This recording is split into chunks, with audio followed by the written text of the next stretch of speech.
नमस्कार दोस्तों, आप लोगों का स्वागत है पीसीएस हिंदी एकेडमी में। आज कक्षा 10 की एनसीईआरटी का अध्याय नंबर 4 का कुछ बचा हुआ जो था दोस्त, उसको मैं आज पूरा कर दूंगा।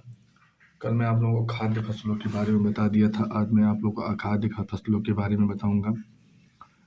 रबड़ भूमध्य रेखीय क्षेत्र की फसल है, परंतु विशेष परिस्थितियों में उष्ण और उपोष्ण क्षेत्र में भी उगाई जा सकती है। दोस्त, बताया गया जो रबड़ है ये मुख्यतः भूमध्य रेखीय क्षेत्र में भूमध्य रेखीय क्षेत्र की फसल है, परंतु इसे विशेष परिस्थिति में उष्ण एवं उपोष्ण क्षेत्र में भी उगाई जा सकती है। इसको 200 सेमी से अधिक वर्षा और 25 डिग्री सेल्सियस से अधिक तापमान वाली नम और आर्द्र जलवायु की आवश्यकता होती है। रबड़ एक महत्वपूर्ण कच्चा माल है जो उद्योगों में उपयुक्त होता है।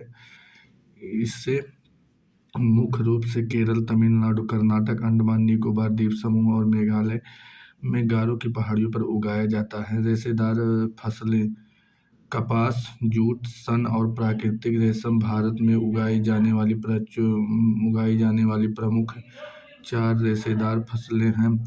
इनमें से पहली 3 मिट्टी में फसल उगाने से प्राप्त होती है और चौथा रेशम की कीटों को कोनिक से प्राप्त होती है।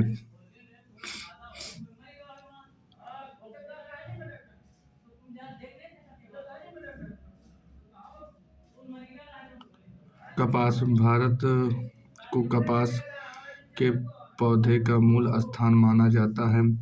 सूती कपड़ा उद्योग में कपास मुख्य कच्चा माल है। कपास उत्पादन में भारत का विश्व का तृतीय स्थान है। दक्कन के पठार के शुष्कतर भागों में काली मिट्टी कपास उत्पादन के लिए प्रयुक्त मानी जाती है। इस फसल को उगाने के लिए उच्च तापमान, हल्की वर्षा या सिंचाई 210 पाला रहित दिन और खिली धूप की आवश्यकता होती है। यह खरीफ की फसल है दोस्त, जो कपास है यह खरीफ की फसल है और इसे पककर तैयार होने में 6 से 8 महीने लगते हैं। महाराष्ट्र, गुजरात, मध्य प्रदेश, कर्नाटक, आंध्र प्रदेश, तेलंगाना, तमिलनाडु, पंजाब, हरियाणा और उत्तर प्रदेश में कपास के मुख्य उत्पादक राज्य हैं। जूट को सुनहरा रेशा कहा जाता है। जो जूट है दोस्तों, सुनहरा रेशा भी कहता है। जूट की फसल बाढ़ के मैदानों में जल निकास वाली उर्वरक मिट्टी में उगाई जाती है। हर वर्ष बाढ़ से आई नई मिट्टी जमा होती रहती है। इसके बढ़ने के समय में उच्च तापमान की आवश्यकता होती है। पश्चिम बंगाल, बिहार, असम, उड़ीसा तथा मेघालय जूट के प्रमुख उत्पादक राज्य हैं। इसका प्रयोग बोरियों, चटाई रस्सी, तंतुआ, धागे, गलीचे और दूसरी दस्तकारी की वस्तुएं बनाने के लिए किया जाता है। इसकी उच्च लागत के कारण और कृत्रिम रेशे और पैकिंग सामग्री, विशेषकर नायलॉन की कीमत कम होने के कारण बाजार में इसकी मांग कम हो रही है। प्रौद्योगिकी और संस्थागत सुधार। जैसा कि पहले बताया गया है कि भारत में कृषि हजारों वर्षों से की जा रही है, परंतु प्रौद्योगिकी और संस्थागत परिवर्तन के अभाव में लगातार भूमि संसाधन के प्रयोग से कृषि का विकास अवरुद्ध हो जाता है तथा इसकी गति मंद हो जाती है। सिंचाई के साधनों का विकास होने के उपरांत भी देश के कुछ बहुत बड़े भाग में भी किसान खेती बाड़ी के लिए मानसून और भूमि की प्राकृतिक उर्वरता पर निर्भरता बढ़ती हुई जनसंख्या के लिए महत्वपूर्ण चुनौती है। 60% से अधिक लोगों को जीविका प्रदान करने वाली कृषि में कुछ गंभीर तकनीकी एवं संस्थागत सुधार लाने की आवश्यकता होती है। स्वतंत्रता के पश्चात देश में संस्थागत सुधार करने के लिए जोतों की चकबंदी, सहकारिता तथा जमींदारी आदि समाप्त करने को प्राथमिकता दी गई है। प्रथम पंचवर्षीय योजना में भूमि सुधार मुख्य लक्ष्य था। भूमि पर पुश्तैनी अधिकार के कारण यह टुकड़ों में बढ़ती जा रही थी, जिसकी जिसकी चकबंदी करना अनिवार्य था। भूमि सुधार के कानून तो बने, परंतु इसके लागू करने में ढील की गई। 1960 से 1970 के दशकों में भारत सरकार ने कई प्रकार के कृषि सुधारों की शुरुआत की। पैकेज टेक्नोलॉजी पर आधारित हरित क्रांति तथा श्वेत क्रांति जैसे कृषि सुधार के लिए रणनीति आरंभ की गई थी, परंतु इसके कारण विकास कुछ क्षेत्रों तक ही सीमित रह गया।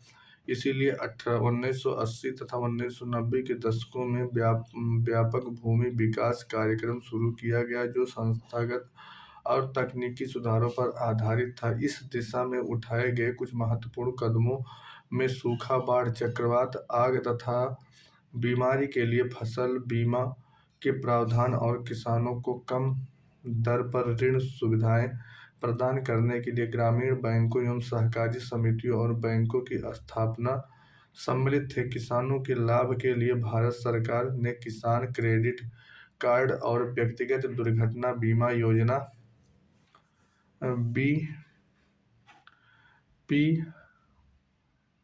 BPAIS की शुरुआत की। इसके अलावा आकाशवाणी और दूरदर्शन पर किसानों के लिए मौसम की जानकारी के बुलेटिन और कृषि कार्यक्रम प्रसारित किए जाते हैं। किसानों को बिचौलियों और दलालों के शोषण से बचाने के लिए न्यूनतम सहायता मूल्य और कुछ महत्वपूर्ण फसलों के लाभदायक खरीद मूल्य की घोषणा सरकार करती है। कृषि की राष्ट्रीय अर्थव्यवस्था, रोजगार और उत्पादन में योगदान। कृषि भारतीय अर्थव्यवस्था की रीढ़ की हड्डी रही है। सकल घरेलू उत्पाद में कृषि के योगदान का अनुपात 1951 से लगातार घटने के उपरांत भी यह 2010-11 में देश की लगभग 52% जनसंख्या के लिए रोजगार और आजीविका की साधन थी। कृषि का सकल घरेलू उत्पाद में घटता अंश गंभीर चिंता का विषय है, क्योंकि कृषि में किसी भी प्रकार की गिरावट और प्रगतिरोध अर्थव्यवस्था के अन्य क्षेत्रों में गिरावट लाएंगे, जो समाज के लिए व्यापक निहितार्थ है। कृषि के महत्व को समझते हुए भारत सरकार ने इसके आधुनिकीकरण के लिए भरसक प्रयास किए हैं। भारतीय कृषि में सुधार के लिए भारतीय कृषि अनुसंधान परिषद व कृषि विश्वविद्यालय की स्थापना, पशु चिकित्सा सेवा एवं पशु प्रजनन केंद्र की स्थापना, बागवानी विकास, मौसम विज्ञान और मौसम पूर्वानुमान के क्षेत्र के अनुसंसा एक मिनट दोस्तों अनुसंधान और विकास को वरीयता दी गई है। तालिका 4.1 में स्पष्ट होता है कि पिछले वर्षों में सकल घरेलू उत्पाद में वृद्धि हुई, परंतु इससे देश में पर्याप्त मात्रा में रोजगार अवसर उपलब्ध नहीं हो रहे थे। कृषि में विकास दर कम हो रही थी, जो कि एक चिंताजनक स्थिति थी। वर्तमान में भारतीय किसान को अंतर्राष्ट्रीय प्रतिस्पर्धा में एक बड़ी चुनौती का सामना कृषि सेक्टर में विशेष रूप से करना पड़ रहा है।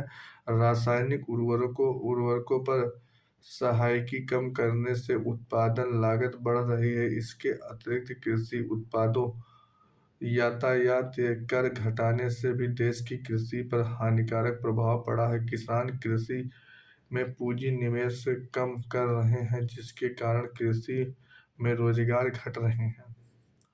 वैश्वीकरण का कृषि पर प्रभाव। वैश्वीकरण कोई नई घटना नहीं है। उपनिवेश काल में भी यही स्थिति मौजूद थी। 19वीं शताब्दी में जब यूरोपीय व्यापारी भारत में आए, तो उस समय भी भारतीय मसाले विश्व के विभिन्न देशों में निर्यात किए जाते थे और दक्षिण भारत में किसानों को इन फसलों को उगाने के लिए प्रोत्साहित किया जाता था। आज भी गर्म गर्म मसाले भारत से निर्यात किए जाने वाली मुख्य वस्तुएं शामिल हैं। ब्रिटिश काल में अंग्रेज व्यापारी भारत के कपास क्षेत्र की ओर आकर्षित हुए और भारतीय कपास को ब्रिटेन में सूती वस्त्र उद्योग के लिए कच्चे माल के रूप में निर्यात किया गया। मैनचेस्टर एवं लिवरपूल में सूती वस्त्र उद्योग भारत में पैदा होने वाली उत्तम किस्म की कपास की उपलब्धता पर फली फूली आपने 1917 में बिहार में हुए चंपारण आंदोलन के बारे में पढ़ा होगा। इसकी शुरुआत इसीलिए हुई कि इस क्षेत्र में किसानों पर नील की खेती करने के लिए दबाव डाला गया। दोस्त, ये जो बताया गया था 1917 में जो ये होता चंपारण में आंदोलन होता है, गांधी जी के द्वारा किया गया था। ये आप लोगों को हिस्ट्री में पढ़ेंगे आप लोग। नील ब्रिटेन के सूती वस्त्र उद्योग के लिए कच्चा माल था। ये किसान इसीलिए भड़के क्योंकि उन्हें अपने उपभोग के लिए अनाज उगाने से मना कर दिया गया था। 1990 के बाद वैश्वीकरण के तहत भारतीय किसानों को कई नई चुनौतियों का सामना करना पड़ रहा था। चावल, कपास, रबड़, चाय, कॉफी, जूट और मसाले का मुख्य उत्पादन होने के बावजूद भी भारतीय कृषि विश्व के विकसित देशों से स्पर्धा करने में असमर्थ है, क्योंकि उन देशों में कृषि को अत्यधिक सहायता दी जाती है। आज भारतीय कृषि दोराहे पर है। भारतीय कृषि को सक्षम और लाभदायक बनाना है तो सीमांत और छोटे किसानों की स्थिति सुधारने पर जोर देना होगा। दोस्त, बताया गया कि यदि भारतीय कृषि को सक्षम और लाभदायक बनाना है तो जो छोटे किसान हैं उनकी स्थिति में सुधार पर जोर देना पड़ेगा। हरित क्रांति ने लंबा चौड़ा वायदा किया, परंतु आज यह कई विवादों से घिरा है। यह आरोप लगाया जाता है कि हरित क्रांति के दौरान रसायनों के अत्यधिक प्रयोग एवं जल वृंतों के सूखने और जैव विविधता विलुप्त होने के कारण भूमि का निम्नीकरण हुआ है। आज जीन क्रांति संकेत शब्द है जिसमें जेनेटिक इंजीनियरिंग सम्मिलित है। वास्तव में कार्बनिक कृषि का आज अधिक प्रचलन है, क्योंकि यह उर्वरकों तथा कीटनाशकों जैसे कारखानों से निर्मित रसायनों के बिना की जाती है। इसीलिए पर्यावरण पर इसका नकारात्मक प्रभाव नहीं पड़ता है। कुछ अर्थशास्त्रियों का यह भी मानना है कि बढ़ती जनसंख्या के कारण घटते आकार के जोतों पर यदि खाद्यान्नों की खेती ही होती रही तो भारतीय किसानों का भविष्य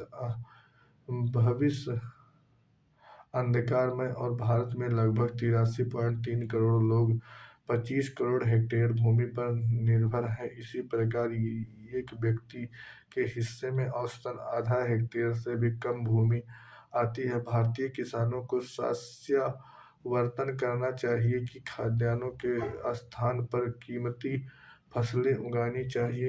इससे आमदनी अधिक होगी और इसके साथ पर्यावरण निम्नीकरण में कमी आएगी। फसलों, औद्योगिक पौधे, बायोडीजल, फसलों, फूलों और सब्जियों को उगाने के लिए चावल या गन्ने से बहुत कम सिंचाई की आवश्यकता होती है। भारत में जलवायु विविधता का विभिन्न प्रकार की कीमती फसलों उगाने में उपयोग किया जा सकता है। दोस्तों, मुझे उम्मीद है कि यह अध्याय आप लोगों को अच्छे से समझ में आया होगा। यह अध्याय आज यहीं पर समाप्त हो गया। मिलते हैं अगले अध्याय में, तब तक के लिए नमस्कार, बाय बाय, टेक केयर।